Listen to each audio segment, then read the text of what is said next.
ہمارے ساتھ رہنے کا بہت شکریہ. کریم اللہ دینی صاحب بہت شکریہ آپ تشریف لائے. طارق گلمالا صاحب بہت شکریہ آپ لوگ تشریف لائے. آپ سے ابتدا کرتے ہیں کیونکہ آپ نے ایک زمانے میں پاکستان میں وہ پلس گلوبل کا سلسلہ شروع کیا جس سے ہم نے ماسز نے پہلی بار کاپی رائٹ محسوس کیا کہ ہمیں پیسے دے کے فلم دیکھنی ہوتی. اینڈ دین مشکلات بھی آپ کو بہت ہیں.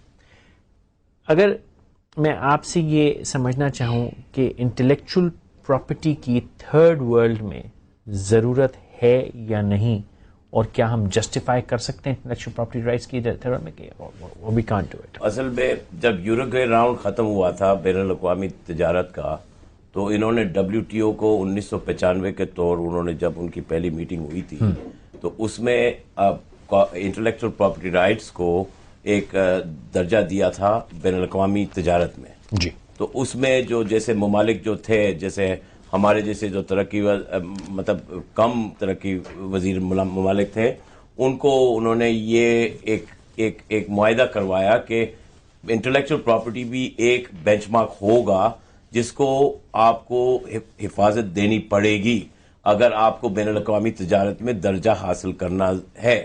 حالانکہ برن کنونشن اور یہ کنونشن تو بہت پہلے کے معاہدے تھے, مگر اصل میں اہمیت میں 1995 کے WTO کے بعد, مطلب WTO راؤنڈ جب چالو ہوا تھا, پوسٹ یوروگوے راؤنڈ جو ہے اس میں سے چالو ہوا, تو اس میں دیکھا گیا کہ تھا کہ پاکستان میں یہاں جو اس زمانے میں VHS کی پائریسی زیادہ تھی, اس زمانے میں ابھی تک آپٹیکل ڈسک مینوفیکچرنگ کی پائریسی نہیں شروع ہوئی تھی. تو ایک ایگزامینیشن کیا گیا تھا کہ ادھر VHS کی پائریسی, کیونکہ کمپیئر ٹو GDP آپ کا VCR پاپولیشن بہت زیادہ تھا, اور دیگر پیٹنٹ اور اپنے کاپی رائٹس کے ایشوز تو پینڈنگ تھے, مگر اتنی اہم نہیں تھی جو وائلیشنز چائنا میں ہو رہی تھی اس ٹائم پہ. بہرحال, اور پھر ساتھ ساتھ آپ کو یاد ہوگا کہ 1995 میں یہ انہوں نے کہا تھا کہ پاکستان کو ٹیررسٹ نیشن قرار دینے کا کوئی معاملہ بھی کھڑا ہوا تھا, تو US میڈیا نے ہر قسم کی چیزیں بنائی ہوئی تھی. تو اس میں ایک مواقع آیا بیکاز یہ جو ریجن تھا یہ مڈل ایسٹ کا ریجن قرار دیتا تھا اس ٹیریٹریز کے حساب سے. تو انہوں نے کہا کہ ٹھیک ہے, پاکستان میں ہم آپ کو لائسنسز دیں گے, آپ اس لائسنسز کے تحت لیجٹیمیٹ VHS پروڈکٹ کریں. تو پہلے ایک لیگل ایگزامینیشن کیا گیا کہ پاکستان کے قوانین میں کیا پروویژنز ہیں.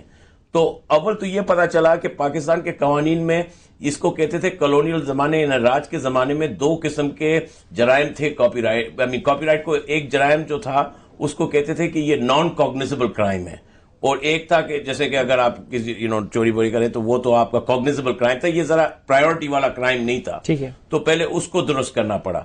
پھر پتا چلا کہ کاپی رائٹ, ٹریڈ مارک اور پیٹنٹس دیگر منسٹریز کے اندر ہے, وہ ایک کمبائنڈ منسٹری کے اندر نہیں ہے, کوئی وہ سپلٹ اپ تھا. تو پہلے اس کا اسٹرکچرل ریفارم کرنا پڑا, اور پھر انفورسمنٹ میں آنا تھا.